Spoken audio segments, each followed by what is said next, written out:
पुराने पहाड़ी शहर में एक सुनसान कॉन्वेंट था, सेंट वेरोनिका कॉन्वेंट। बाहर से ये जगह भगवान का घर लगती थी, पर अंदर कोई और ही राज करता था। एक मार्च की ठंडी शाम, इवनिंग प्रेयर चल रही थी। घंटी की धीमी आवाज, मोमबत्तियों की लौ, और उसी बीच मदर सुपीरियर सिस्टर क्लारा सबके सामने एक नई लड़की लेकर आती हैं। ये है सिस्टर अलीना, गॉड की स्पेशल चाइल्ड। आज से ये यहीं रहेगी। सबकी निगाहें अलीना पर टिकी थी, लेकिन अलीना की आंखों में ना खुशी थी न डर, बस एक गहरा खाली अंधेरा। कॉरिडोर में हल्की रोशनी, बाहर हवा चीख रही थी। नन माया अलीना के कमरे के पास से गुजर रही थी। जैसे ही वो खिड़की के पास पहुंची, अंदर जो उसने देखा, उसकी रूह कांप गई। अलीना कुर्सी पर अजीब तरीके से मड़ी तुड़ी बैठी थी, जैसे किसी ने उसकी हड्डियां तोड़कर जबरदस्ती वहां बिठा दिया हो। उसकी आंखों के चारों तरफ गहरे काले गड्ढे, बाल बुरी तरह बिखरे हुए, और होठों से धीमी गहरी दोहरी आवाज, जैसे एक साथ दो लोग बोल रहे हों। माया के मुंह से डर के मारे चीख निकल जाती है। चीख सुनते ही पूरा कॉन्वेंट जाग जाता है। कुछ ही देर में फादर एड्रियन पहुंचते हैं। अलीना को देखते ही उनके चेहरे का रंग उड़ जाता है।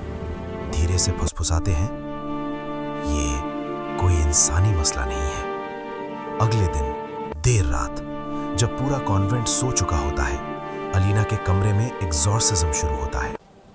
कमरे के बीचों बीच अलीना को एक लकड़ी की कुर्सी से कसकर बांधा गया है। चारों तरफ जलती मोमबत्तियां, दीवारों पर लगे क्रॉस, और फादर एड्रियन के हाथ में पवित्र जल।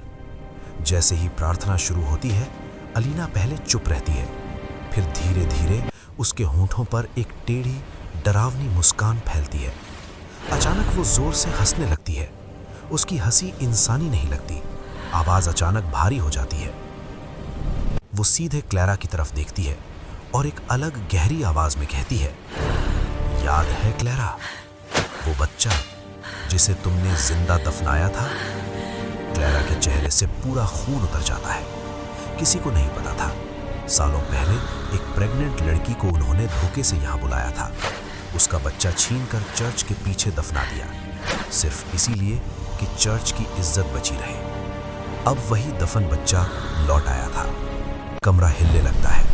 मोमबत्तियां एक साथ फूंक करके बुझ जाती हैं। फर्श में गहरी दरार पड़ती है, और अचानक मदर क्लैरा का शरीर हवा में उठने लगता है। उनके कपड़ों में अपने आप आग भड़क उठती है। वो हवा में झुलस रही है, चीख रही है। फादर एड्रियन नीचे से चिल्लाते हैं, रुको।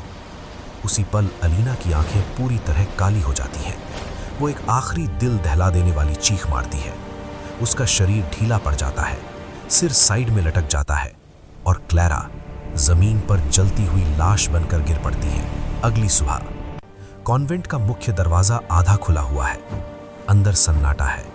अलीना वाली कुर्सी खाली पड़ी है। रस्सियां ढीली हैं। ना अलीना कहीं दिखती है, ना उसका कोई रिकॉर्ड, जैसे वो कभी अस्तित्व में ही नहीं थी। चर्च के पीछे कब्रिस्तान में एक ताजी खुदी हुई कब्र दिखती है। कैमरा धीरे धीरे उस कब्र के पास जाता है। उस पर लगे छोटे से क्रॉस पर खून जैसे गाढ़े लाल रंग से लिखा है, एक पाप एक सजा।